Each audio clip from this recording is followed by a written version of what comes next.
Hello friends, welcome to another video lecture of Ally Learn. Lecture शुरू होने से पहले मैं आपको बता दूं, हमने अपना एंड्रॉयड ऐप लॉन्च कर दिया है जिसको आप गूगल प्ले स्टोर से डाउनलोड कर सकते हैं।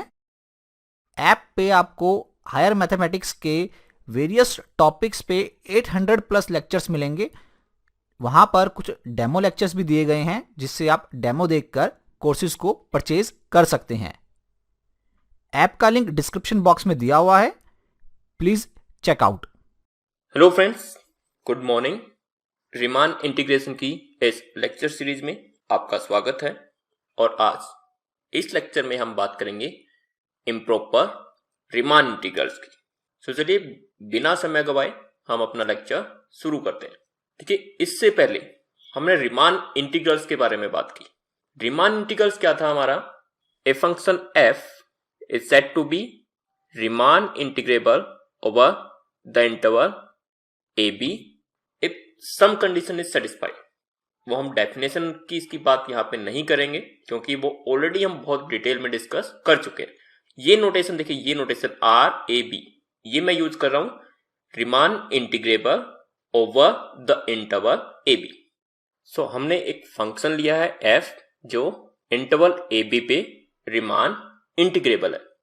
अब देखिए, f अगर रीमान इंटीग्रेबल है तो वहां पे हर जगह हम दो अजम्पशंस लेके चलते थे। क्या क्या अजम्पशन लेके चलते थे हम? First is this f is bounded, यानी इस इंटरवल ए बी पे f क्या होगा? हमारा एक बाउंडेड फंक्शन होगा। And the second is this interval, यानी जिस इंटरवल पे हम इंटीग्रेबिलिटी की बात कर रहे हैं, ये इंटरवल क्या था हमारा? ये इंटरवल भी बाउंडेड इंटरवल था, यानी कभी भी हमने इस तरीके का इंटरवल नहीं लिया। सो जब हम रीमान इंटीग्रेबल की बात करते हैं तो ये दोनों अजम्पशंस हमारे वैलिड होते हैं, ट्रू होते हैं। हम मान के चलते हैं कि f हमारा बाउंडेड है और ये हमारा बाउंडेड इंटरवल है। और इन केस में हम क्या लिखते हैं? We write that integral a to b f, अगर वो इंटीग्रेबल है तो।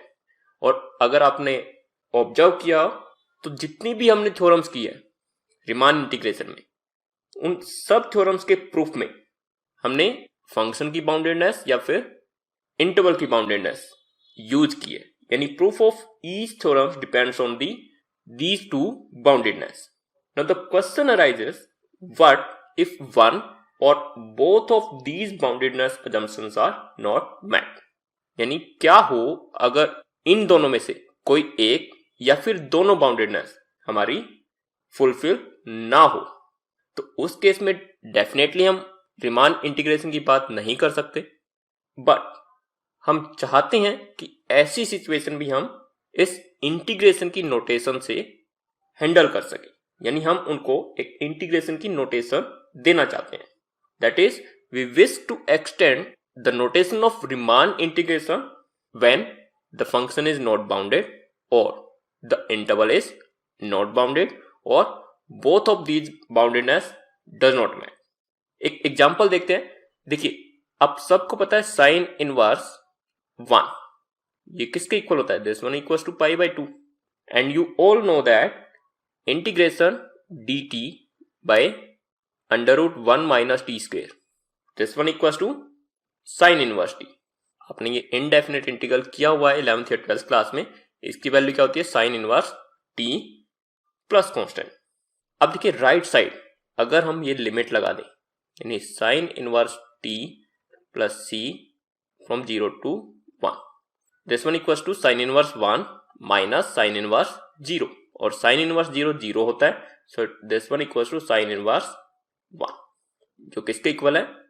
पाई बाय 2 के। ओके, सो ये हमने लिमिट लगाई, और ये अब हम कब करते थे? डेफिनेट इंटीग्रल के केस में। सो हम इधर भी लिमिट लगा सकते हैं। सो अगर हम यहां पे लगाए 0 to 1 dt under root 1 minus t square equals to this one, तो यहां से हमारे पास क्या आ गया? Integral 0 to 1 dt by under root 1 minus t square equals to sine inverse 1 या फिर इक्वल्स टू पाई बाय 2। और ऐसी नोटेशन तो हम रीमान इंटीग्रेशन के केस में यूज करते हैं। और क्या ये रीमान इंटीग्रेबल है हमारा फंक्शन? ये देखिए, अगर हम यहाँ फंक्शन देखें f of t, it is 1 upon under root 1 minus t square, 1 upon under root 1 minus t square.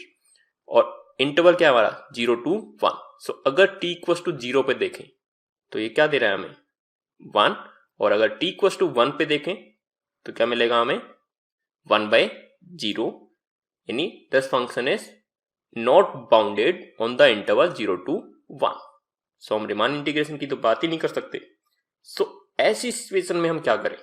Actually these situations are handled by improper integral, और you can see that improper Riemann integrals. So ये improper Riemann integral की बात हमें कब कब करनी होगी? जब या तो f बाउंडेड ना हो, सेकेंड इंटरवल बाउंडेड ना हो, या फिर दोनों ही बाउंडेड ना हो।